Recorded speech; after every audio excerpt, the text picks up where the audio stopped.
تو سارا راستہ میں نے خواتین کو دیکھا, پردہ دار خواتین کو مارچ کے ساتھ ساتھ چل رہی ہیں, بچے لے کے اپنے چھتوں کے اوپر. میں نے راستے میں دیکھا چھتوں کے اوپر خواتین کھڑی ہیں, دعائیں کر رہی ہیں. تو کبھی ایسے میں نے سین اپنی زندگی میں پاکستان میں نہیں دیکھے. تو میں اس لیے اللہ کا شکر ادا کرنا چاہتا ہوں کہ صرف ایک جاگی ہوئی قوم, ایک باشعور قوم اپنی آزادی کے لیے جدوجہد کرتی ہے. غلام کبھی بھی آزاد ہونے کی کوشش نہیں کرتے, غلام ہی رہتے ہیں. اور لیکن کبھی بھولوں گا نہیں 25 مئی میں جو ہمارے ساتھ ظلم کیا گیا. یہی جو فیشسٹ, جو جرائم پیشہ لوگ جو ہمارے اوپر مسلط کیے, جب ہمیں ہٹا کے تو جو لوگوں کو ہمارے اوپر مسلط کیا گیا, یہ پاکستان کو 30 سال سے مختلف قسم کے طور طریقوں سے یہ جرم کر رہے تھے. منی لانڈرنگ, ملک کا پیسہ لوٹ کے باہر لے جانا, لوگوں کو مروانا, ماڈل ٹاؤن کے اندر دن دہاڑے پرامن احتجاج کرنے والوں کو قتل کرنا, گولیاں مارنا پولیس کے ذریعے, پولیس مقابلے میں لوگوں کو مارنا.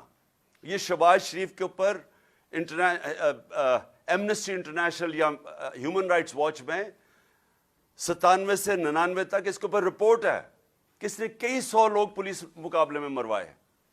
وہ جو عابد باکسر ہے اس نے ٹی وی کے اوپر آ کے بتایا, وہ جو پولیس والا تھا کہتا میرے ذریعے اس نے لوگوں کو مروایا.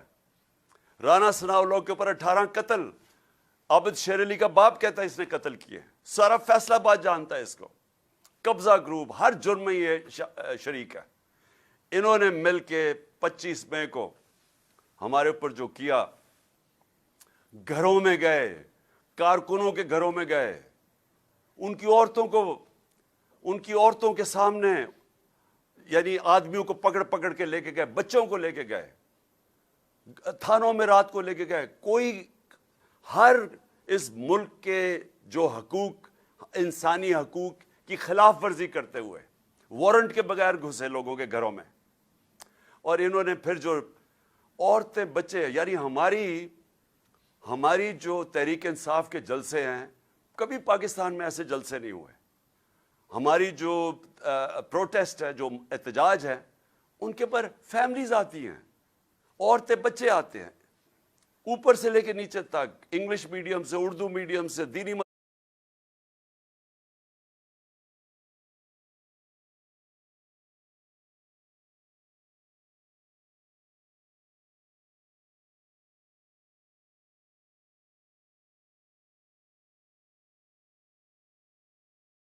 اور ان کے اوپر انہوں نے شیلنگ کی, ظلم کیا. 2 لوگ شہید ہوئے, کئی زخمی ہوئے, جیلوں میں لوگوں کو ڈالا. ایف آئی آر کی بارش ہو گئی, 23 ایف آئی آر میرے اوپر کاٹی, ساری سینئر لیڈرشپ کے اوپر. جب میرے دور میں 3 لانگ مارچز کی گئی, 2 فضل الرحمان نے اور 1 بلاول نے, ہم نے تو کوئی نہیں روکا, ہم نے کوئی ایف آئی آر نہیں کاٹی, ہم نے تو ان کے سامنے کنٹینر بھی نہیں رکھے. تو ہمارے دور کے اندر پوری طرح جو آئین اور قانون ان کو اجازت دیتا تھا, ہم نے وہ کسی جگہ ان کو روکا نہیں. ہمارے تو 25 مئی کو انہوں نے کیا. اس کے بعد ایک خوف کی فضا بن گئی. ایک ڈرٹی ہیری آ گیا اسلام آباد میں, اس نے اور زیادہ ظلم شروع کیا, تشدد کیا لوگوں پہ, کیسز بنائے, سوشل میڈیا کے لوگوں کو اٹھا کے جیلوں میں ڈالا. اور جیلوں میں بھی نہیں ڈالا, پکڑ اٹھاتے تھے, ان کو مارتے تھے اور پھر اگلے دن واپس گھر دے دیتے تھے, دھمکیاں دے کے. جو خوف کی فضا بنائی گئی, جنرل مشرف کے مارشل لاء میں میں جیل میں گیا, وہاں میں نے ایسا نہیں ظلم دیکھا اس کے دور میں. جو انہوں نے جس طرح ہمارے اوپر جو اسٹیٹ کو پوری طرح اس کا جو ظلم ہمارے اوپر کیا, ہمیں ایسے لگا ہم پاکستانی نہیں ہیں. میں جس کو یہ قوم 50 سال سے جانتی ہے, وہ پاکستانی 50 سال سے جانتی ہے قوم. ہر قسم کا پاکستان کا سول ایوارڈ مجھے ملا ہوا ہے, دنیا میں مجھے جانتے ہیں کہ پاکستان کو میں ریپرزینٹ کرتا تھا. مجھے انہوں نے اس طرح رکھا جیسے کہ میں کوئی بیرونی ملک کا غدار ہوں. جو میرے نوکروں کو انہوں نے ایجنسیز نے آ کے پیسے دے کے ان کو اپنی تنخواہ پہ رکھا, میرے اوپر کوئی ڈیوائس رکھنے کے لیے. آگے بھی ان کے پلان بنے ہوئے تھے نقصان پہنچانے کے لیے مجھے. اس کے علاوہ جو انہوں نے شہباز گل کو جس طرح ایک کوئی جملہ کہہ دیا پکڑ کے, ایک جملہ ٹی وی پہ کہا, پہلے تو ٹی وی بند کر دیا ARY, اس کے اوپر اس کا وہ جو پروڈیوسر تھا اس کو اٹھا کے لے گئے رات کے 3 بجے. شہباز گل کو ننگا کر کے اس کے اوپر تشدد کیا. ایک یونیورسٹی پروفیسر, کوئی عام آدمی نہیں, یعنی چلے کوئی دہشت گرد ہوتا, چلے میں مان بھی لوں, کوئی بیرون ملک غدار ہوتا, کوئی مجرم ہوتا, ایک یونیورسٹی پروفیسر کو انہوں نے ننگا کر کے مارا صرف خوف پھیلانے کے لیے. یہ جو ڈرٹی ہیری آیا, اس نے سوچا کہ یہ جس طرح یہ پہلے کرتا آیا بلوچستان میں دہشت گردوں کے خلاف, ہمارے اوپر وہ شروع کر دیا. پھر اعظم سواتی سے کیا کیا, 75 سالہ سینیٹر. یہ میں آپ بتا رہا ہوں کہ یہ ہماری ملک کی تاریخ میں کبھی ایسی چیزیں نہیں ہوئی. اس کو ٹویٹ کے اوپر مارا, پہلے گھر میں اس کے پوتا پوتیوں کے سامنے, پھر جا کے ننگا کر کے اس کو ایجنسی کے حوالے کیا جدھر اس کے اوپر تشدد کیا گیا. اور اس کے بعد ڈرانے کے لیے کہ اس کا منہ بند ہو جائے, اس کے میاں بیوی کے کیسٹ اس کی بیوی کو بھیجی. کبھی ملک ایسے نہیں گرا. اور صرف بتانے کے لیے, کوشش کرنے کے لیے, ہمیں بتانے کے لیے کہ جو تمہارے سے بولے گا ہم تمہارا یہ مثال بنائیں گے. اور پیغام بھیجے گئے. اعظم سواتی کے اوپر جب تشدد ہو رہا تھا تو اسے کہا کہ یہ عمران خان سے ہم یہ کریں گے, کہ جس طرح عمران خان ڈر جائے گا اور چپ کر کے بیٹھ جائے گا. اور پھر میرے اوپر جو قاتلانہ حملہ کیا گیا, جو مجھے پہلے سے پتا تھا کہ تیاری ہو رہی ہے, کہ دینی انتہا پسند نے جی عمران خان کو مار دیا. پہلے کس ایجنسی نے وہ ویڈیو بنائی, اس لیے جب بھی انویسٹیگیشن ہوگی پتہ چلے گا کہ کون سی ایجنسی نے یہ ویڈیو بنائی, کس کے کہنے پہ بنائی, کون سا وہ آفیسر تھا, اس کے کہنے پہ پہلے وہ بنائی گئی. اس کے بعد وہ ایک ان کا پالتو کوئی وقار سیٹھی یا کچھ ہے, اس نے وہ ان سے لنک ہے. اور مجھے پتا تھا کیونکہ جب میں وزیر اعظم تھا مجھے پتا تھا ایجنسیز کے ساتھ کون لنکڈ ہے. اس نے پھر جا کے اس کو اٹھایا. پھر یہ دونوں مریم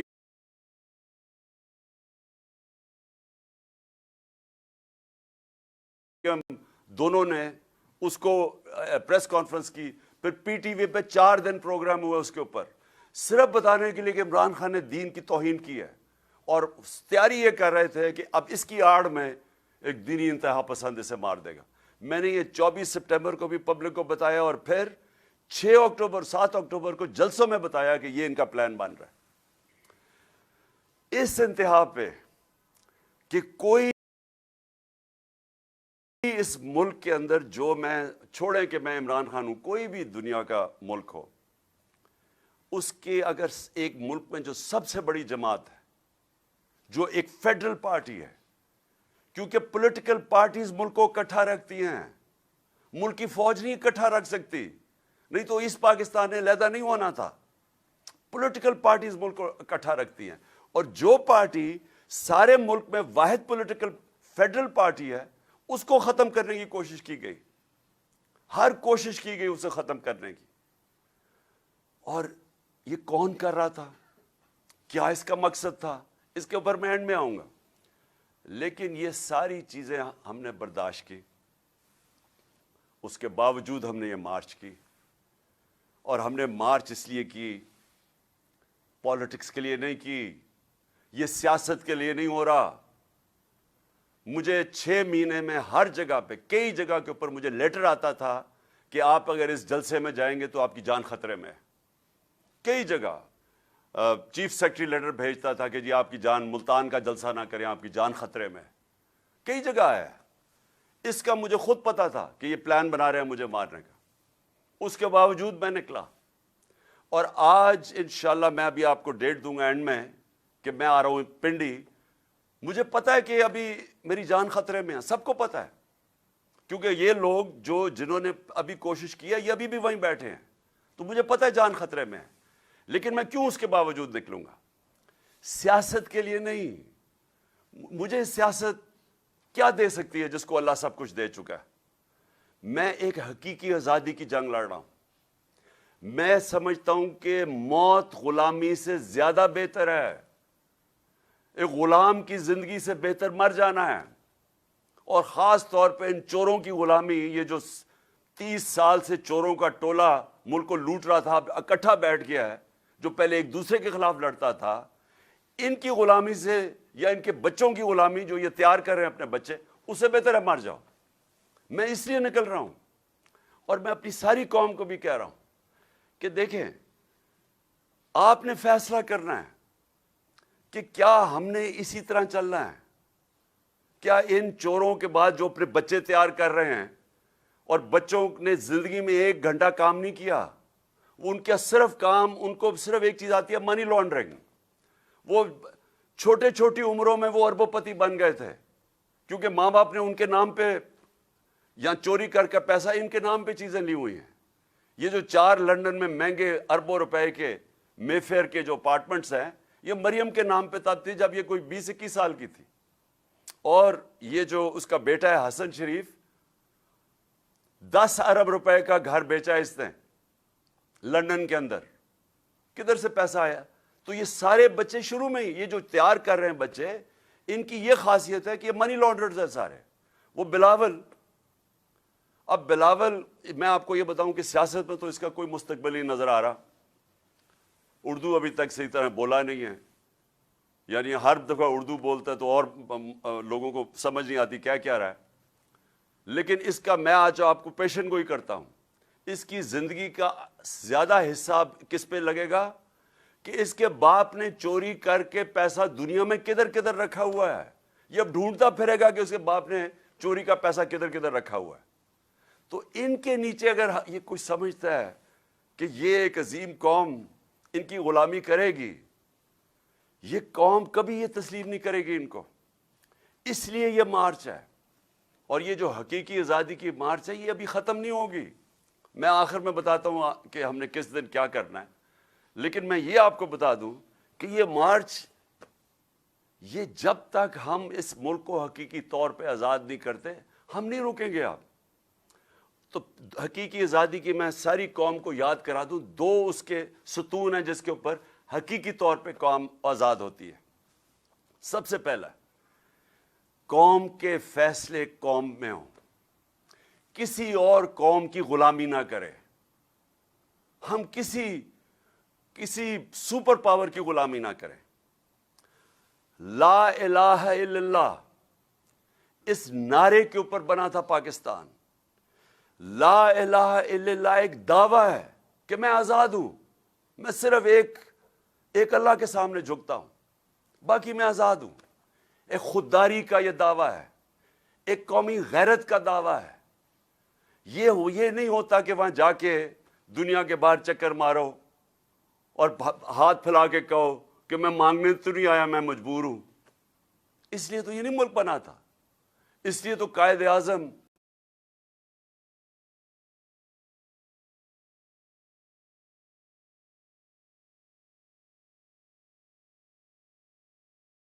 نہیں رہنا زیادہ دیر، پتہ نہیں چلنے دیا اپنی بیماری کا کہ کہیں پاکستان کوئی رکاوٹ نہ آ جائے پاکستان نہ بننے میں۔ یہ وہ قربانی تھی۔ ہم بڑے ہو رہے تھے زمان پاک میں، تو وہاں اتنے لاکھوں لوگ ہندوستان سے جو آئے تھے، شاید ہی کوئی تھا جن کے گھر میں قتل عام نہ ہوئی ہو۔ تو یہ تو قربانیوں کے نام پہ بنا تھا، اس لیے نہیں بنا تھا کہ ہم انگریز سے آزاد ہو کے تو اب ہم کسی اور سپر پاور کی غلامی کریں۔ لہٰذا ایک ہم ملک چاہتے ہیں جو سوورن ہو، قوم کے فیصلے قوم میں ہو۔ اور مجھے افسوس سے مثال دینی پڑتی ہے ہندوستان کی، ساتھ ہی ہمارے وہ آزاد ہوا تھا، صرف اس ملک کے فیصلے دیکھ لو، فورن پالیسی دیکھ لو، آزاد فورن پالیسی۔ ملک کھڑا ہو گیا ہندوستان کہ نہیں جی ہم روس سے تیل لیں گے، ہمارے تمہارے ساتھ الائنس ہے امریکہ کے ساتھ، کوڈ کے اندر، لیکن ہم فیصلے کریں گے تیل روس سے اس لیے لیں گے کہ ہمارے لوگوں کو سستے تیل کی ضرورت ہے، ہم اپنے لوگوں کے اوپر مہنگائی کا بوجھ نہیں ڈال سکتے۔ کھڑے ہو گئے، امریکہ ناراض ہوا، لیکن آخر امریکہ کو ماننا پڑا، ہم نے بھی وہی کیا تھا۔ لیکن یہ جو غلام اوپر بٹھائے گئے ہیں، جو سازش کے تحت آئے ہیں، 7 مہینے ہو گئے، ان کو شرم نہیں آئی کہ ملک مہنگائی میں یعنی لوگ ڈوب گئے ہیں، لیکن انہوں نے روس سے تیل نہیں لیا کیونکہ جو ان کا جو آقا ہے وہ ناراض نہ ہو جائے۔ ہم چاہتے ہیں کہ پاکستان اگر کبھی بھی ہم کوئی بھی جو فیصلے کریں اس کی نمبر 1 چیز ہونی چاہیے کہ کیا میری قوم کا اس میں فائدہ ہے یا نہیں ہے۔ ہماری قوم کا فائدہ نہیں تھا جب ہم نے امریکہ کی جنگ میں شرکت کی اور 80,000 اپنے لوگ مروا لیے، یہ ہماری قوم کے مفاد میں نہیں تھا۔ لیکن اوپر جو سربراہ بیٹھا تھا وہ پریشر ہی نہیں لے سکا، گھٹنے ٹیک دیے، اور یہ جو زرداری اور نواز شریف آئے یہ اور زیادہ ان کے سامنے لیٹ گئے۔ 400 ڈرون اٹیک ہوئے ان کے دور میں، 400 ڈرون اٹیک۔ کبھی دنیا کی تاریخ میں مجھے ایک مثال بتا دیں کہ آپ جنگ کسی کی لڑ رہے ہیں اور وہ آپ کے اوپر بمباری کر رہا ہو، ایک دنیا میں مثال نہیں ہے۔ کیونکہ یہ کوئی ملک کی آزادی کے لیے ان کا کوئی انٹرسٹ نہیں ہے، یہ 2 خاندان کا انٹرسٹ یہ ہے کہ پیسے کیسے بنانے ہیں، ملک سے باہر کیسے لے کے جانے ہیں، اور پھر اس پیسے کو بچانا NRO کے ذریعے کیا ہے، اور پھر اپنے بچوں کو تیار کرنا ہے کہ وہ پھر آگے چلتے جائیں۔ اس سے آگے ان کا انٹرسٹ نہیں ہے۔ پاکستان نیچے جاتا ہے، پاکستان کا دیوالیہ نکلتا ہے، ان کو کیا فرق پڑتا ہے؟ ان کے پیسے ڈالرز میں باہر پڑے ہیں، اگر روپیہ گرے گا بھی تو ان کا تو ڈالر کی قیمت اوپر چلی جائے گی۔ تو ان کا مفاد تو یہ نہیں ہے کہ پاکستان ایک آزاد خوددار قوم بنے، ان کا تو یہ ہے کہ یہ اقتدار میں کیسے رہیں اور پیسہ کیسے بنے اور بچائے کیسے۔ سب سے پہلے ہم یہ کبھی اس ملک کو جتنی بھی قربانیاں دینی پڑیں، دیکھیں قومیں قربانیاں دے کے آزاد ہوتی ہیں۔ میں بار بار آپ کو کہتا ہوں، قوم جب اکٹھی ہو جاتی ہے، فیصلہ کر لیتی ہے کہ ہم ایک خوددار قوم ہوں گے، ہم اپنے پیر پہ کھڑے ہوں گے، وہ قوم کھڑی ہو جاتی ہے اپنی پیر پہ۔ لیکن جب ایک قوم کی صاحب اقتدار وہ چوری کر کے پیسہ باہر لے کے جا رہے ہیں اور دوسروں کو کہہ رہے ہیں کہ آپ پاکستان پیسہ بھیجیں، اپنا پیسہ باہر لے کے جا رہے ہیں، اور پھر جب آپ مقروض ہو جاتے ہیں، کیونکہ ڈالر جب آپ باہر بھیجتے رہتے ہیں اور آپ پالیسی صحیح بناتے نہیں ہیں، ایکسپورٹس بڑھاتے نہیں ہیں، تو آخر میں جب ڈالر مقروض ہو جاتے ہیں پھر آپ گھٹنوں پہ آ جاتے ہیں اور پھر اپنی آزادی کھو بیٹھتے ہیں۔ دوسری چیز، اور یہ بھی میں آپ سب کو کہتا رہا ہوں، میں نے نام بھی اپنی پارٹی کا انصاف رکھا تھا، کہ جو انصاف ہے اس کا مطلب ہے، اس کا انصاف کا مطلب کیا ہے، میں پھر یہ آپ کو سمجھا دوں۔ قانون کے سامنے سب ایک برابر۔ انصاف انسانوں کو آزاد کرتا ہے، کیونکہ اگر انصاف نہیں ہوتا معاشرے میں تو جو کمزور ہوتا ہے وہ طاقتور کا غلام ہوتا ہے۔ جو جنگل کا قانون ہے، جنگل کے قانون کے اندر انصاف نہیں ہوتا، طاقت کی حکمرانی ہوتی ہے۔ جو طاقتور ہے وہ کمزور کے اوپر ہر قسم کا ظلم کرتا ہے، وہ کمزور کو کوئی بچانے کے لیے نہیں آتا۔ تو جب انسانی معاشروں کے اندر انصاف نہیں ہوتا وہ جنگل کا قانون بن جاتا ہے۔ اس کا ایک نام دیا ہوا دنیا نے، بنانا ریپبلک۔ وہ بنانا ریپبلک بن جاتا ہے جدھر انصاف نہیں ہوتا، جدھر رول آف لا نہیں ہوتا۔ یہ ہمارا اس سے بھی بڑا مسئلہ ہے، پہلے سے بھی بڑا مسئلہ، کہ یہاں انصاف ہی نہیں ہے۔ ہمیں مثالیں آپ بار بار ہر روز دیتا ہوں کہ اعظم سواتی کو اگر انصاف نہیں مل سکتا، پاکستان کے سینیٹر کو، ایک آدمی جو اپنی ساری کمائی باہر کرتا ہے اور پاکستان کمائی لے کے آتا ہے، اس کو انصاف نہیں مل سکتا، اس سے ظلم کی انتہا ہوتی ہے۔ ارشد شریف کو انصاف نہیں مل سکتا۔ ساری پاکستان کی صحافی برادری کو سوچنا چاہیے، اور میں تھوڑا مایوس بھی ہوں اپنی صحافی برادری سے، کہ جو ارشد شریف سے ہوا ہے، اوروں سے بھی ہوا ہے، لیکن جو ارشد شریف سے ہوا، اگر آپ اس کے اوپر کوئی سٹینڈ نہیں لیں گے، اور آپ کو سٹینڈ لینا چاہیے تھا، جس طرح اس کے اوپر ایف آئی آرز کاٹی گئی، اس کے اوپر دھمکیاں دی گئیں. کیوں دھمکیاں دی گئی؟ کہ جو آپ کا موقف ہے، کیونکہ جو حکومت میں بیٹھے ہیں وہ ڈرے ہوئے تھے کہ سچ سامنے آ جائے تو وہ سازش سامنے لے کے آ رہا تھا. ارشد شریف کیا کر رہا تھا؟ وہ سازش سامنے لے کے آ رہا تھا جو اس ملک سے ہوئی ہے. تو اس کے باوجود کہ وہ سچ اور رائے حق پہ کھڑا تھا، اس کو دھمکیاں مل رہی تھی، اس کو جان کی پھر دھمکی دی گئی. جب وہ اس کے گھر والوں کو سب پتہ ہے، ارشد شریف کی والدہ کو سب پتہ ہے کون دھمکیاں دے رہا تھا. اور آخر میں وہ جب ملک سے باہر گیا اور پھر پاکستان بلانے کی کوشش کی، وہ کینیا گیا اور جو اس کو شہید کیا گیا. یہ اگر ارشد شریف نمبر 1 پاکستان کا انویسٹیگیٹو جرنلسٹ، اگر اس کو مار سکتے ہیں اور کوئی پھر پوچھنے والا نہیں ہے، کوئی انویسٹیگیشن ہی نہیں نظر آ رہی کہ ہوگی صحیح معنی میں، کسی کو اعتماد نہیں ہے، کیونکہ سب کو پتا ہے کہ طاقتور دوسری طرف ہے. اور سب کو پتا ہے اس ملک میں کہ جب طاقتور کے سامنے ایک کمزور کھڑا ہوتا ہے، انصاف نہیں ملتا. ملک کا ایکس پرائم منسٹر، جو میں نے آپ کو کہا کہ اگر میں ایف آئی آر نہیں رجسٹر کروا سکا، پولیس والے کہتے کہ جی ہماری پنجاب گورنمنٹ ہے، ہماری پولیس ہے، وہ پولیس والے کہتے جی اگر آپ نے میں استعفیٰ دے دیتا ہوں، میں نہیں یہ کر سکتا، کیونکہ طاقتور تھا دوسری طرف. ڈرٹی ہیری، اس کا نام سن کے سارے ڈر جاتے تھے. یہ بھی تیار ہو گئے کہ ہاں جی پرائم منسٹر کے خلاف بھی کر دیں گے، اور جو وہ ہے دوسرا انٹیریئر منسٹر اس کے خلاف بھی. لیکن یہ کوئی خاص ہے کہ اس کو ہم نہیں کچھ کر سکتے، یہ کوئی ایسی طاقت والی چیز ہے، یہ قانون کے اوپر ہے، اس کو لائسنس ٹو کل ہے. یہ جو بھی کرے گا، ہم اس ملک کا قانون اس کو نہیں پکڑ سکتے. تو یہ بات میری نہیں ہے، یہ اب سب کی ہے، ساری قوم کی ہے، کہ اگر یہ ایسے ملک چلانا ہے، یہ ملک ہم جو مرضی کر لیں، جتنے مرضی ٹیلنٹڈ پاکستان ہو جائیں، ہم جتنی اچھی پالیسیز لے کے آ جائیں، یہ ملک کبھی کامیاب نہیں ہو سکتا. حضرت علی رضی اللہ تعالیٰ کا قول ہے، اور میں یہ بار بار اب سے نہیں 26 سال سے یہ بتا رہا ہوں، کہ کفر کا نظام چل جائے گا لیکن ظلم اور ناانصافی کا نظام نہیں چل سکتا. اور اگر آپ نے دیکھنا ہے نہیں چلتے ہوئے، تو ساری ڈیولپنگ ورلڈ غریب ملک دیکھ لیں. جن کو ڈیولپنگ ورلڈ کہتے ہیں وہ سارے غریب ملک ہیں. ایک غریب ملک آپ جا کے دیکھ لیں، سب یہی حال ہے. ادھر بھی ایسے لوگ بیٹھے ہوئے ہیں، شریف اور زرداری خاندان چوری کرتے ہیں، پیسہ باہر بیچتے ہیں، ان کا انصاف کا نظام نہیں ان کو پکڑ سکتا. ادھر بھی ڈرٹی ہیری جیسے لوگ بیٹھے ہوئے ہیں جو کہ اتنے تکڑے ہیں، سب ڈرتے ہیں ان سے. وہ جو مرضی کریں کر سکتے ہیں، قانون کے اوپر ہیں وہ.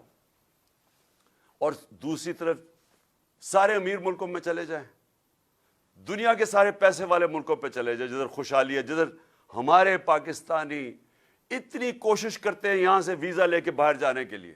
ہمارے نوجوان ترستے ہیں کہ ہم کسی طرح باہر چلے جائیں. کیوں کرتے ہیں؟ کیونکہ وہاں خوشحالی ہے. تو خوشحالی کی بنیاد کس پہ رکھی گئی ہے؟ انصاف کے اوپر. وہاں سب سے بڑی چیز انصاف ہے.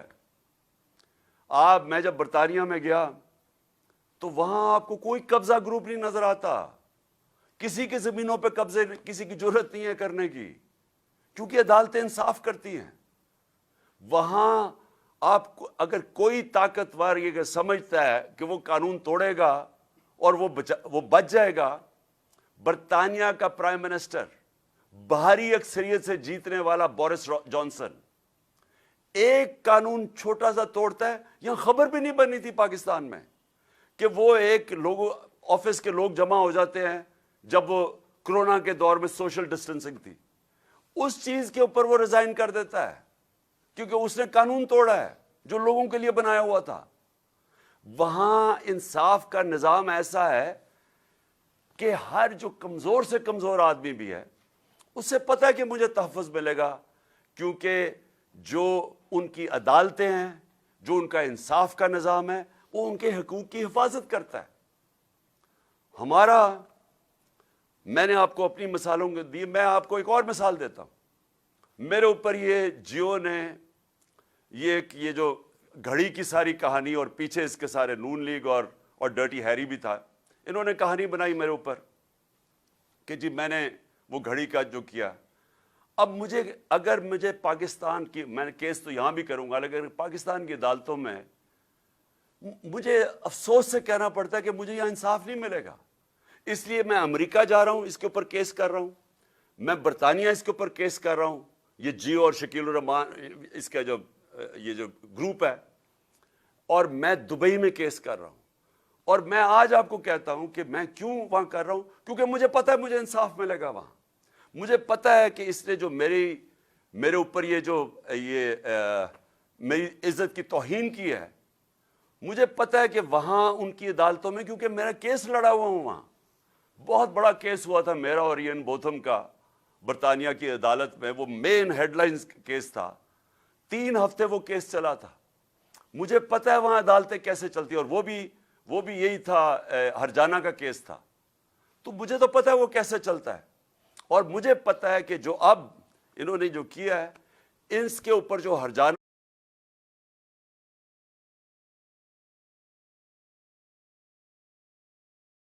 اس لیے چاہتا ہوں کہ پاکستانی قوم دیکھے گی کیا ہوگا. اور میں اس لیے چاہتا ہوں کہ ہمیں بھی یہاں دیکھنا چاہیے، ہماری عدالتوں کو بھی، کہ ہم کیوں یہ نہیں کر سکتے، کیوں نہیں لوگوں کی عزت کی حفاظت کر سکتے. کیوں ایک ملک کے ایکس پرائم منسٹر کے اوپر اس طرح گند اچھالا جائے، کسی کے اوپر بھی، کسی انسان پہ بھی. لیکن یہاں تو کوئی بھی پوچھنے والا نہیں ہے. اور یہ ہے، اس کو میں کہتا ہوں کیوں وہ خوشحال ہے ملک. کیونکہ آپ اور تو چھوڑے نا دنیا میں سرمایہ کار، جو آپ کے جو پاکستان کی بزنس آج مغرب میں ہیں، جو یورپ میں ہیں، جو امریکہ میں ہیں، جو دبئی میں ہیں، آپ ان سے پوچھیں نا پاکستان آگے کیوں نہیں سرمایہ کاری کرتے. ہمارا 1 کروڑ ہے پاکستانی باہر بیٹھا ہوا. اگر 5 لاکھ پاکستانی باہر بیٹھے ہوئے فیصلہ کر لیں کہ ہم نے پاکستان میں آ کے سرمایہ کاری کرنی ہے، آپ یہ یقین دیں،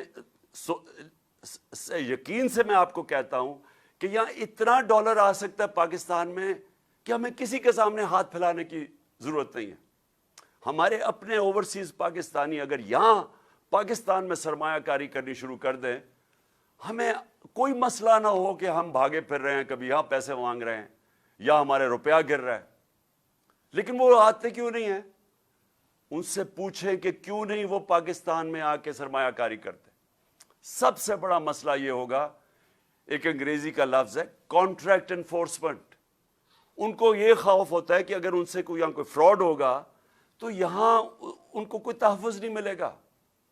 یہاں اگر وہ پلاٹ بھی خریدتے ہیں تو ان کے اوپر بھی قبضے ہو جاتے ہیں. میں جب باہر جاتا تھا پیسے اکٹھے کرنے کے لیے بیرون ملک پاکستانیوں سے، شوکت خانم کے لیے، نمل کے لیے، تحریک انصاف کے لیے، تو میرا جب ان سے میں ملتا تھا، اور اب سے نہیں 30 سالوں سے بات کر رہا ہوں، ہمیشہ وہ یہ کہتے تھے کہ ہمارے پلاٹوں کے اوپر قبضے ہو جاتے ہیں اور وہ کیس پھنس جاتا ہے جا کے عدالت میں. اور پھر وہ آخر میں ہمیں وہ قبضہ گروپ آگے کہتا ہے اچھا جی جو پلاٹ کی قیمت تھی 1000 روپے، وہ کہتے ہیں جی 100 روپیہ لو اور جان چھوڑو. یہ اتنے پاکستانیوں سے ہوا ہے. تو جب پلاٹ ہی نہیں وہ خرید سکتے اس ملک میں، اور ان کو خوف ہے کہ اس کے اوپر بھی قبضہ ہو جائے گا، تو سرمایہ کاری کون کرے گا؟ تو ہمارے ملک کا جو مستقبل ہے، وہ جدھر یہ لے آئے ہیں پاکستان کو، جو ہمیں کھڑا کر دیا، دیوالیہ نکال دیا ہمارا ان 7 مہینے میں، اب جو آگے ہم نے ملک کو جب اٹھانا ہوگا تو اس کے لیے ہمیں اپنے ملک میں قانون کی بالادستی قائم کرنی ہوگی. یہ جو بڑے بڑے ڈاکو جو ہر باری چوری کر کے اور این آر او لے لیتے ہیں، یہ کسی مہذب معاشرے میں اس کا تصور نہیں ہے کہ انہوں نے قانون پاس کیا اسمبلی سے، اور سارے جن کے اوپر کیسز تھے نیب میں، وہ باقاعدہ شکے ہیں جس میں بڑے بڑے ڈاکو بچ رہے ہیں. اس میں زرداری کسی میں بچ رہا ہے، مریم کسی میں بچ گئی ہے، جو اور ان کے لوگ پھنسے ہوئے تھے سب بچ رہے ہیں. 1100 ارب روپیہ جو اس قوم کو آنا تھا وہ سارا انہوں نے ہضم کر لیا ہے، قانون بدل کے اپنے آپ کو فائدہ، اپنے آپ کو این آر او دے کے. تو جب طاقتور چوری کر کے بھی نہیں پکڑا جائے، کمزور کو تحفظ نہ ملے، وہ قوم آزاد نہیں ہوتی، وہ اپنی آزادی کھو بیٹھتی ہے. جس طرح حضرت علی کا قول ہے کہ وہ نظام نہیں چل سکتا. اور یہ ہمارا نہیں ہے, یہ سارے غریب ملکوں کا یہی کہانی ہے. تو اس لیے یہ دوسری چیز ہے, یہ ہماری جدوجہد چلے گی طاقتور کو قانون کے نیچے لانے کے لیے, اور یہ چلتی رہے گی, یہ مارچ سے آگے چلتی جائے گی, یہ تو تحریک چلتی جائے گی جب انشاءاللہ جب تک حقیقی طور پہ اپنے ملک کو آزاد نہ کریں. اب میں دو تین اور آخر میں باتیں کرتا ہوں. ڈیٹ, کیونکہ میں نے آپ کو ابھی ڈیٹ دینی ہے کہ ہم نے کس دن انشاءاللہ اسلام آباد سب نے پہنچنا ہے, پنڈی پہنچنا ہے کس دن, وہ میں آپ کو بھی ڈیٹ دینے لگا ہوں. لیکن میں آج 7 مہینے ہو گئے ہیں ہماری گورنمنٹ کو ہٹائے, تو میں آج اپنی جو طاقتور ہماری جو اسٹیبلشمنٹ ہے, جن کے پاس طاقت ہے, جو اس ملک کو کسی طرف بھی لے جا سکتے ہیں, پازیٹیو بھی لے جا سکتے ہیں, نیگیٹو بھی لے جا سکتے ہیں, تو میں ان سے آج ایک سوال پوچھتا ہوں. میرا یہ سوال ہے, اور کیونکہ مجھے اس کا کوئی جواب آیا نہیں ابھی تک, کہ یہ لوگ جو 2 خاندان تھے, جنرل مشرف نے ان کو ہٹایا جب 99 میں, تو 2 دفعہ یہ کرپشن میں 90 کی دہائی میں